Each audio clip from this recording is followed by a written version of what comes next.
Welcome to the Rise of the Challenge podcast. Join me today. He's the digital content manager for Formation GG and professional rugby player. It's Serafin Bordoli. How are you doing today, Serafin? Hey Alex, nice to meet you. I'm all right, thank you. Nice to meet you. I'm so excited to talk about your rise to the challenge. What we like to do first with all of our guests is go right to the beginning, talk about where you're from and what we're involved in growing up. All right, I was born in Argentina in 1995, um, in Buenos Aires specifically. Since I was little, I started playing rugby in my club. Olivos is the name. And then I went through some national teams, provinces teams, and I end up here in France now after playing all around Europe, basically. When you found rugby, what brought you to want to play that sport? Uh, I don't know because I started very little, very young. I was 4 years old when I started. My dad played at my club at Olivos, and then my cousin he played for the Argentinian national team. So I think it's more like a family thing, you know. Did you kind of feel that pressure to kind of follow in your dad's footstep with playing at the same club that he did? No, not at all because my dad was very bad. I think he was not a very good player, so I got no pressure. That was very good for me. When you're playing rugby, what kind of skills are you learning that helps you over time? Oh, that's a tough one. I would say I don't know, but it helped me a lot to be very focused on stuff. Uh, on rugby, well, each game it's 80 minutes. If you're focused for 79 minutes and you're not focused for 1 minute, you can lose a game.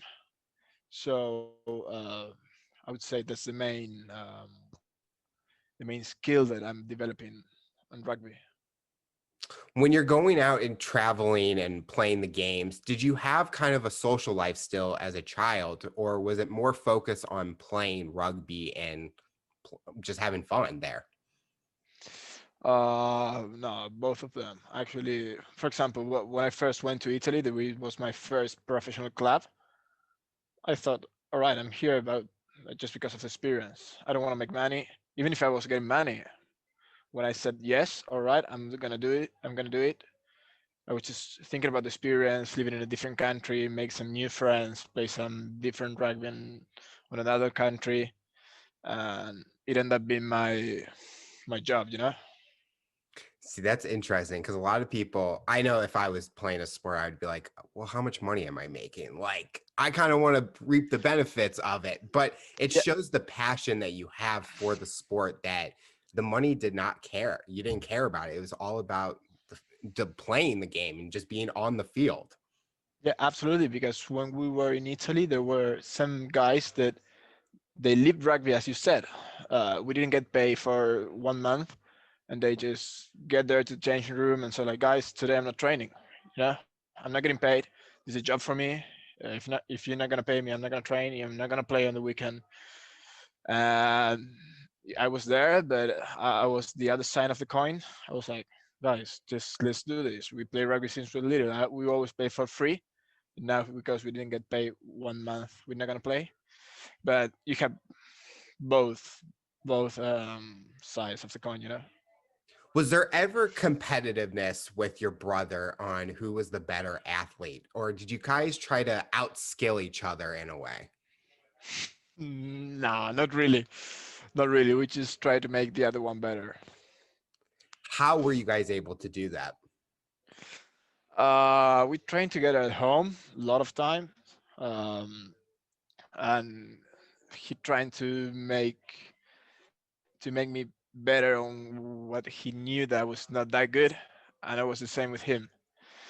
So we just push each other to be better players. Did you guys ever play on the same team or were you always on different teams? Well, just here at Sarlat, but not before. We were always in different teams. Actually, I played for Olivos and he played for Pueyrredon. There isn't the derby, so there's much rivalry in there, rivalry. Growing up, did you have any inspirations or motivations in your life? Uh, yeah, I think so. I never thought about that much, you know. Um, but no, not really, not really. I just wanted to play rugby to have fun, as I told you, to try to make as many experience as I can, to play, to travel around the world. And as I told you before, it ended up being my job, but it was not what I thought at the beginning when I started playing rugby. When you're traveling around the world, what has been your favorite spot to go to play? Italy by far, I think, is the best country in the world. Food is amazing: pasta, pizza, cafe. So, so yeah, and then it's so beautiful. Each city has something different to eat, for example, and to look at. But even France is so nice. I didn't travel a lot around because of COVID. I just arrived here last season, and I didn't have the opportunity to travel a lot around. But it looks very nice. The town where we are is such amazing. It's a medieval town, and it looks so good. Um, but I think I prefer Italy. What's been the biggest change from moving from South America to Europe, basically? Language, absolutely. I landed in Italy where absolutely nobody speak English, and I didn't speak Italian. And now I'm fluent actually. But yeah, so I arrived there. I was lucky that it is very similar to Spanish, so I just get it quickly, you know. But yeah, uh, language was the worst thing for me at least the first 3 4 months. I think that's the best part is when you're put into those situations where you have to learn a language that you kind of get comfortable over time because you're around it so much. It's not like you can pull out your phone and use Google Translate or something to listen to everyone because that's how I would probably be is trying to use technology to use it. When you're going around and you're traveling for rugby, does the traveling take a lot on your body and where recovery is hard, or is it the time off is the best part of the recovery? Well, the time off is the best part of the recovery by far, yeah. But at the same time, it depends where you play. Now, sometimes we just travel 12, 13 hours before games, 2 days before, but still very exhausting for the body. Uh, but yeah, when you got a chance to rest, you need to rest because you know that on Saturday, on Sunday, whenever you're playing, you're gonna get hit hard. You're gonna be pushing your limits. So yeah, take your chance to rest. Talk about playing for the Argentina national team. How much of an impact did that make in your career? Oh, quite a lot. I think I formed myself as a player in there when I was playing for Argentina under 20. So I think those years between you are 16 probably and 20 is where you build up yourself as a player, grow your skills, and try and improve as much as you can. Because then when you become 25, 26, um, it, it, it is a lot more difficult to improve, even if you still need to practice and even if you can still improving. It becomes more difficult. It is better when you're young and you just get the habits, you know. So talk about why is it more difficult to improve at a older age than a younger age? Because I think that, for example, at my age, if I'm not doing something good, it's because I have bad habits. But at the end, they're habits, you know. So it's what my body is used to do. But when you're just learning, um, well, it become a good habit, you know. So it's like I don't know, like maybe speaking. If you don't roll the R, sorry, then you will never be able to do it. You need to learn it when you're young. I think that situation could be taken to any part of life where we all have those habits where we're so used to doing it so much that someone tries to break it and it's like it's hard. I think people can utilize that with what their diet or drinking or anything, that if they're consistently doing it and you try to stop them once, it kind of mentally challenges them and they're not able to do it. And so I can definitely see that reference with rugby, where if you start young doing it correctly, you're going to do it forever the right way. Yeah, I do agree. I'm with you there. Was there pressure on you at a young age being on that national team, or was this kind of the way to start your career to go in the direction that you wanted it to go? A bit of both, because on my club it's not a. I mean, it's an amazing club. I love it, but there's not a lot of players that make it to the national team. So a lot of old guys that I didn't even know were talking to me and push me forward and I don't know, just wishing me the best, whatnot. But I felt a bit of pressure, actually, if I need to be fair. But at the same time, it was the first steps of my professional career. So I'm glad I was there, even if I felt a bit of pressure. How do you prepare yourself for a game? Because you talked about having that pressure. So if you're going into a game with that pressure, when you step onto that field, how do you get yourself ready to play? I just take it easy. I don't do any crazy routine or listen to a specific song or whatever. No, I just take it easy. Trust on myself. Try to do what we train on the week, and just get out there and do the best I can. You have that like relaxed mindset. It's Yeah, so many players are like, I have to do this, I have to do this ritual. You're just, yeah, I'm just gonna go out there and I'm gonna just play. yeah. But at the end of the day, it's about that. It's about just get that out there and play the game. I got friends that they just put the right sock before the left sock because on their mind that it will help them. And I don't know, man. I don't believe in on those things. It goes back to habits. They're just so used to that that they think it works over time. Yeah, but it's great for me. Was education ever a priority? Like, were you ever trying to pursue college at the same time, or was it more about your professional sports career and that's what you wanted to continue doing? I got the offer to go to Italy when I was 20 or 21. I can't remember, but I was studying at the moment. I was studying nutrition. Uh, and as I told you, I was not thinking about professional rugby. It was quite crazy how the first offer arrived. I was not ready for that, and I was planning to finish my studies. And then suddenly, it was so crazy. I was on the couch, and a guy called me from Wales. And he told me like, "Oh, I'm an agent. I've seen your games for Argentina and Argentina under 20s. I think I got a club for you. Would you mind just chat tomorrow morning if I get you an offer?" I was like, "Yeah, why not? I'm open to listen. Doesn't mean I'm gonna take it." And then the offer was good. My family was on holidays. I was alone on my place. And I called my family and said, sorry, dad, I think I'm going to go living in Italy. He was like, what? What are you talking about? I was like, yeah, I got an offer. And he told me, like, okay, just wait for me to go back home and we discuss it. I wait for him 1 week. He was happy with it too. And then I ended up traveling to to Italy. It was quite fast. But before that, my priority was studying, and it's still a priority. I think I'm gonna end my career and get the degree, but when I go back to Argentina, probably. Were your parents very protective? Like they just wanted to make sure you guys were making the right choice instead of just making a choice out of nowhere without really thinking about it?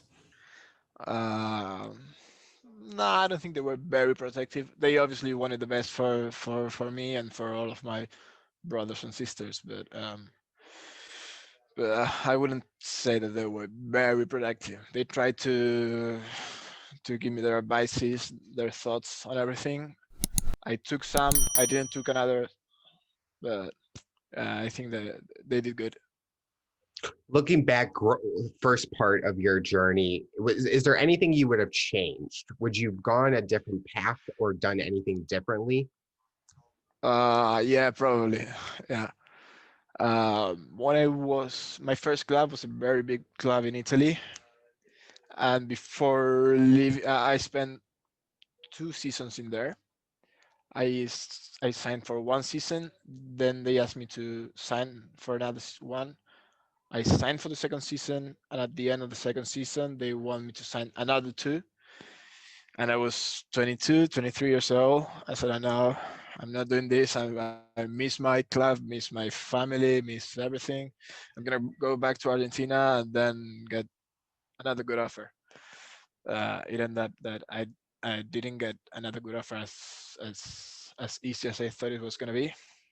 Uh, I end up in England, but I regret a bit about saying no that time. Was they, when you said no, did they kind of push you more to try to sign again, or it was like once you said no, it was off the table? No, it was they pushed me quite a bit because I said no at the beginning. Uh, no, sorry, no. The coach asked me to sign again to stay with them for 2 more seasons. I said that I need to think about it, and I was actually thinking about it, right? And then after thinking and I couldn't sleep for 2 weeks, I went to the coach and said, like, "Look, I'm not staying." I'm like, okay. I'm gonna give you 1 more week to think about it. I'm gonna make as if nothing happened, and we never had this conversation. I was like, it took me 2 weeks with no sleep to make this decision. Um, so yeah, I felt that he pushed me a bit to stay there, but at that moment, I thought I was taking the right decision. So We kind of mentioned this earlier that money wasn't the priority. Were they trying to kind of make it a priority with money in a way? Like, was that like their big selling point, or was it more that kind of you being part of the team for already 2 seasons that we want you to continue on with the team? no, I thought they just wanted me to stay as a player. I was not one of those big salaries for the club, and they offered the same that they were paying me at the moment. So no, I think that I had some good games, so the coaches wanted me to stay. Looking back at that Italy's team that you're with, what's the biggest thing you learned about yourself being a part of that team? Oh, sorry, I couldn't listen very well. Looking back at your career at the Italy team, what's the biggest thing you learned about yourself? Uh, that I can really train hard and push my limits. When I was young, I was quite lazy to train. I was a good player just because I don't know. I got no idea why, but I didn't train a lot when I was 17, 18 on that period when I was on Argentina under 20. But then when I get to Italy and I was not just getting paid, but I was I don't know. I was just getting pushed to train, and it was mandatory actually. Yeah, I was training hard, pushing my limits, playing good rugby, being very fit. Um, so yeah, I thought I was not able. I was not made for that. Why do you feel you weren't made for that? Uh, I don't know. I think I was just lazy, you know. It's just I didn't like to go to the gym. I didn't like to run. I didn't like to go practicing skills or kicking or whatever. But then when I was there, it was the only thing that we could do. At the beginning, as I arrived there, I got no friends. I didn't speak Italian. The only thing I could do was training and try to play and do my best. So then I think that at that point it was when I started playing, training hard. Would you say it was a big wake up call for you? So when you went to that next team, you knew the expectations of what you needed to do to perform and practice and play better. Yeah, absolutely. Yeah, absolutely. Yeah, because last game I played in Argentina, we were playing in front of probably 300 people. First game in Europe, We were playing in front of 25, 30K people. So it was from this to the other side, you know. So yeah, I knew that I needed to train hard to push my limits, because if not, it wouldn't be enough. Talk about that experience playing against a crowd of 300 to 25,000. Do you feel that you play off the energy of the crowd more, or are you more focused and the crowd's just there, just watching?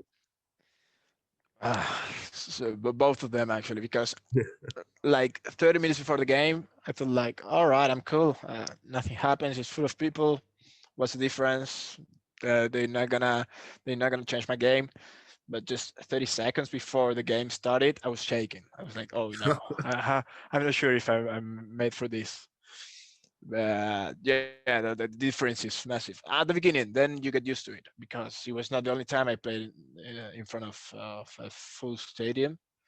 But yeah, the first 2, 3 times is scary.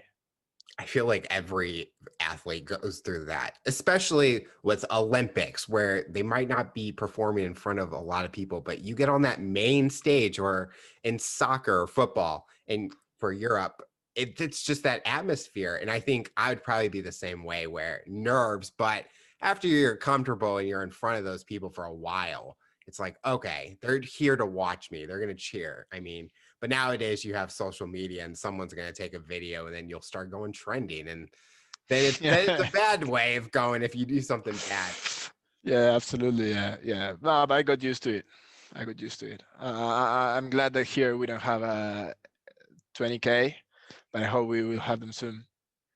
What position do you play? I think I forgot to ask that question.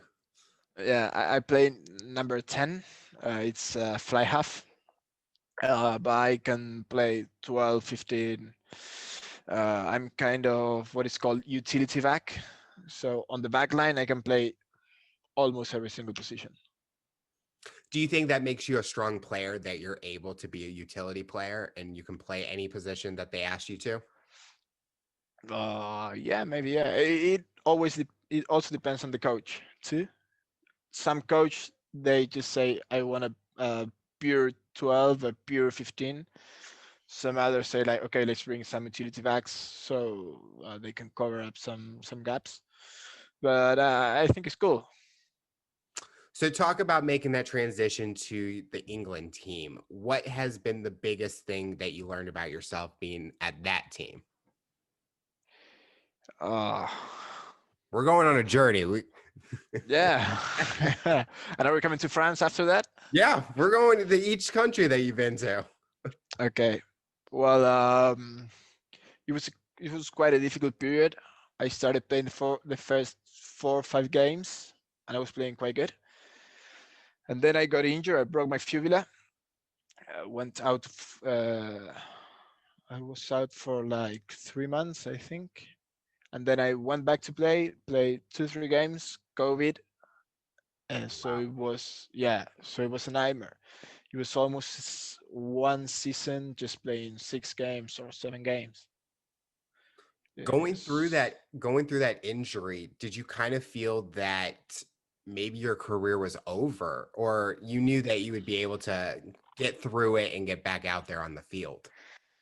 I knew that I was gonna be okay to go back to the field and play, but then I just signed one season in England, and I was not sure if they will keep me or they will just I don't know, trade me or tell me to go away. And then after a season where you didn't play, um, it's difficult to find another club. Did that affect you mentally, where didn't know what the outcome was going to be?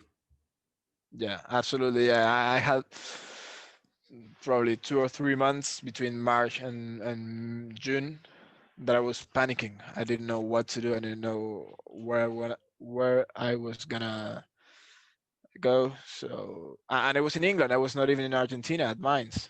So yeah, it was quite panicking. Yeah. During this time, did you ever have the mental note that I may need to look for a backup plan, something that's not rugby in case I don't get signed to another team? Yeah, absolutely. That's what I'm doing now. Before coming here, it was all about rugby. I in Italy, I just played rugby. When I went back to Argentina, I just played rugby. England, the same. But after a big injury and COVID and almost 1 year without playing, I thought, okay, all right, I need another plan. So So talk. I'm sorry. Oh no, you're good. Keep going. No, no, I mean, I'm just preparing myself for when my career ends. Talk about that opportunity that you got with through the pandemic and everything. How did you find out about it, and what are you what has been the impact that that company has made? At the beginning, I just came for rugby, as I told you, but then the start of the season got delayed, so I need to do something else. First of all, because I was super bored, and then also because I was not getting paid if the season didn't start. So I joined Unicorn, and I'm working on Formation GG, which is an esport platform, and I find it quite cool. It's going very well. We were I'm working actually on the marketing, influencer marketing, and I'm like kind of project manager of it. We're a big team behind Formation. Um, and yeah, as I told you before, it's starting to build up my future. Did you have much experience with anything esports before this opportunity, or was this a whole new industry you had to learn on the job? Well, I played video games a few times, yeah, but but not on the professional side as we do now with Formation. Is there anything that rugby has taught you that has helped you on being a business professional? Yeah, probably leadership maybe, and work as a team. Working as a team is important on both sides, rugby and on the business side. I wouldn't do anything with the graphics designer, for example, and with someone who speaks French, for example, that I need to manage the French influencers or tournaments or whatever. Um, and same on the rugby field. I mean, if my teammate doesn't make a tackle, then we're not gonna win the game, for example. You talked about leadership was something that you learned. Are you more of a person that takes charge of projects, or are you more trying to get everyone to work together to to accomplish the goal that you guys are trying to get? Yeah, absolutely. Last option. Yeah, I'm just trying to make everything work properly, everything to work together, everyone to work together. Try to, I don't know, to accomplish how do you say, they accomplish Accomplish the goals? the goals. Yeah, that's the word I'm missing. Yeah, accomplish the goals. Um, yeah, absolutely. I think everything is about a team. I think that's so true. I think nowadays a lot of people think that they have to step up to the plate and be that sole leader. But I think a good leader comes out of nowhere, and you can find a leader in any group, especially with a company that you guys are with or with that you're with right now. It's such a growing platform and industry that everyone working together will make a huge impact over time. And it kind of goes back to our habits conversation, where the habits you guys make as a team now will affect how you guys work in the future when you guys get into those pressure situations. Yeah, I agree. Yeah, yeah. As I told you before, I'm pretty sure that I couldn't work without the graphic designer and the social media director, and they also need my help. We are around. We have writers on the company. We have a developing team. We are, I think, like 22, 20, 24 behind formation at the moment. So I think all the pieces need each other. Have you ever had the urge to like learn those other areas that you might struggle in? Uh, yeah, I think I'm okay right now. I got enough with what I got on the plate. But yeah, why not? I mean, some of the things that the other guys do are quite cool. I would love to be able to do them. I'm not sure if I got enough time at the moment, but I would love to know how to do it at least. How much longer do you think your rugby career is going to last? So I'm 26. I would say probably 8 more years. Not the professional one. I'm planning to stay a few more years in Europe and then go back to Argentina, play my last 2, 3 seasons on my club, at my club. But yeah, probably 35, 36. Do you feel that those 8 years you will be up at that athletic standard to be able to perform at a high level? Or do you think something could happen and it could change your path completely? I hope I will be able to perform as a high performance athlete until I'm 32, 33, and then, as I told you, go back to Argentina and play at my club.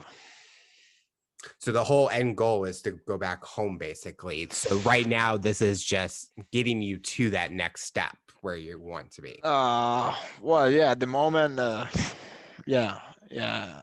At some point, I think I will go back home.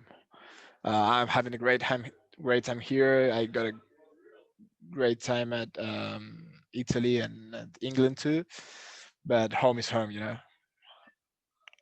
Looking at your overall career now, and we talked about the beginning part, do you enjoy the experience that you have had and it has kept you growing as an individual? Or was there a path that maybe challenged you a lot that you wish maybe was a different outcome? No, I enjoyed it a lot. I learned from every single situation I've been through. I learned from injuries from COVID. I learned from being in Italy and then going to probably the opposite. That's England. I learned a bit of from each situation, and I think it was quite cool. I still learning here. Sorry, in France. I still learning.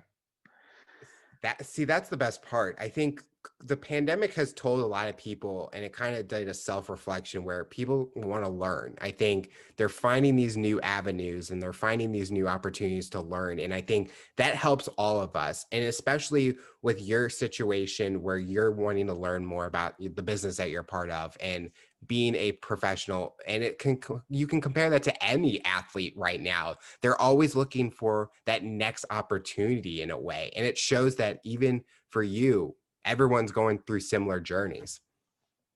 Yeah, yeah, I do agree. I wouldn't say that I'm looking for next opportunities. For the moment, I'm very good here. But yeah, I went from, as I told you, Italy to England. It was quite the opposite. The people, everything, the country, the food, the weather, mate, the weather. It was quite bad in England. But yeah, I don't have a kind of planning saying like, okay, all right, I'm gonna stay 2 seasons in France, then I'm gonna go to Spain or nothing. I would just I just let it flow. Talk about a fun question now. You talked about you enjoyed traveling. If you're able to travel anywhere or go to any other team besides Argentina, where would you want to go play, possibly? Or even just travel to? Uh, travel to travel to I would say Greece, just because my girlfriend want to go to Greece and he's driving me crazy. Every single weekend off we have, she's like, "Oh, well, why don't we go to Greece?" I'm like, "Oh, no, no, no, no. It's cold now." But yeah, but actually, every single week off we have, I we go back to Italy, but just because I had a great time there. And if I need to choose a team where to play, I would say I don't know, big team, the one that pays the most. See, you can't leave that pasta. You just want to keep going back and eating more. Yeah, absolutely. Yeah. She's going to be listening to this interview, and it's you probably would already been on Greece by then, and she's going to be like, "Wow, he kind of told him early plans when we're going." Yeah. Ouch. Yeah. Um, oh, mate, sorry. With being in Europe, has the way that the rugby style is completely different than how it's been in Argentina? Oh yeah, it is. It is very different, and it's very different between the European countries too. Uh, England, it's very strategic. For example, uh, France is more just champagne rugby, we call it. Just play and see what you can do. Argentina is much faster than the last two. I don't know. Italy is very physical. Yeah, it's all of them are very different. See, lately, when I was in college, that was the first time I experienced rugby because our college was #1 in the world in the United States. And so, I first time I saw him, like, oh, this is completely different. For us, American football, that's what we compare it to. You guys are just playing without pads, which is just unbelievable. And just so much respect for you guys because you basically are just pounding into each other. But it's just so fascinating when you watch other countries and how it's so different, the play style. And it's just, you guys are true athletes at what you guys do because you're putting your bodies on the line every single second. But you guys just go nonstop. And it's so much respect for you guys as athletes for what you guys do on the field. And it's just exciting to watch. I mean, there's never a dull moment when you guys are playing and while fans are watching rugby.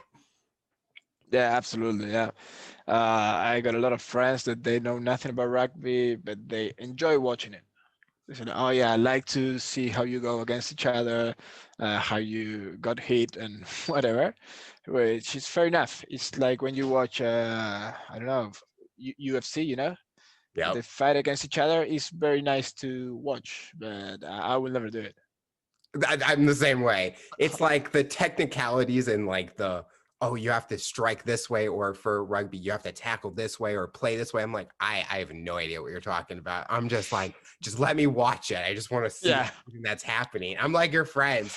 We don't know yeah, anything about it. We just want to watch. yeah. Most of the people is like this. So talk about your future. You kind of mentioned it a little bit, but what are some goals that you have for yourself professionally and personally that you want to hopefully accomplish in the next few years? You kind of mentioned a little bit of this throughout our conversation.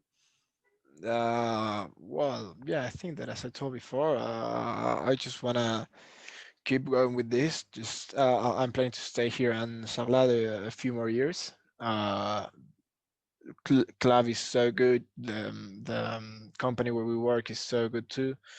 Well, the town is amazing. So if the only thing I got on the schedule is, all right, I'm gonna stay here for 2, 3 more seasons. See how everything goes. Maybe instead of 3, I end up staying 6. You never know. Um, and then depending on the opportunities we have, maybe I stay living here forever, or maybe I go back to Argentina. I don't know. I want to go back to Argentina. My girlfriend doesn't want to go back to Argentina. That's a bit of an argue we always have, but at the moment we're okay here. We just need to see how everything goes, and then we will make decisions. Your girlfriend wants you guys to travel so much lately. Just in the short minutes Yeah, I we were know. talking, she wants to go to Greece. She wants to go to Argentina. It's like, man, you guys Yeah. own a jet or something to just fly anywhere nowadays. I would love to. I would love to. That's the future dream is to own the jet. Yeah, hopefully. The final question I'll ask you, based on your journey and experience, for someone that's listening to this interview, what tips or advice would you give someone to overcome obstacles, accomplish their goals, and rise to the challenge? I would say just try your best, keep pushing, don't let anyone stop you or tell you what to do. Try everything. I don't know, just don't listen to what all the other people say about you. Um, I don't know, be very humble. That's what I can say. I mean, if you give your best, you're gonna get to the best place you can. How have you used the part where you said don't take what people say about you into context in your life? How are you able to overcome that? Um, well, I don't know. Actually, I listened to what some people said to me, um, uh, and I had bit of both. I had bit of great advices, some bad advices, some criticism. So you need to. I would change the quote I said 1 minute ago. You need to know who you need to listen to and who you don't need to listen to, and know what to take from each person talking about you or advising you. I think that's definitely true. I think the kind of the people that who have a big impact in your life, you should be able to listen to those people because they know you so well. But a lot of times where you have these random people that say, "Oh, you should do this," that's where the part it's like you can't let those people affect you because they don't know what you have gone through in that journey and the experience. So you kind of just have to take it on the chin, UFC reference. Now we're talking and just take it and just okay and just don't let it affect you because nowadays with the power of social media words are hurting people more than anything. I think comments are destroying people and then self-confidence is going down in those individuals and it's just a domino effect basically. And I think what you said is perfect. I think you have to know what advice or what criticism is true and how you take it can affect how you perform over time. Yeah, you got a lot of people talking about things that they don't even know. Talking about people they don't even know. Talking about sports or businesses they don't even know. Now with social media, everyone can have an opinion and everyone can write down whatever they think, and in matters and they have no idea what they're talking about. So yeah, you need to be very careful on who you listen to and stuff. You'll get a message from me saying about your rugby performance. You'd be like, Alex, you don't know what the hell you're talking about. Yeah, happens to me. I won't lie. Well, Serafin, I want to thank you so much for coming on the show and talking about your Rise to the Challenge. We're excited to see everything you're about to accomplish in your future, and we're excited to see what the future looks like for you. All right, mate. Thank you. It was a pleasure to be here with you.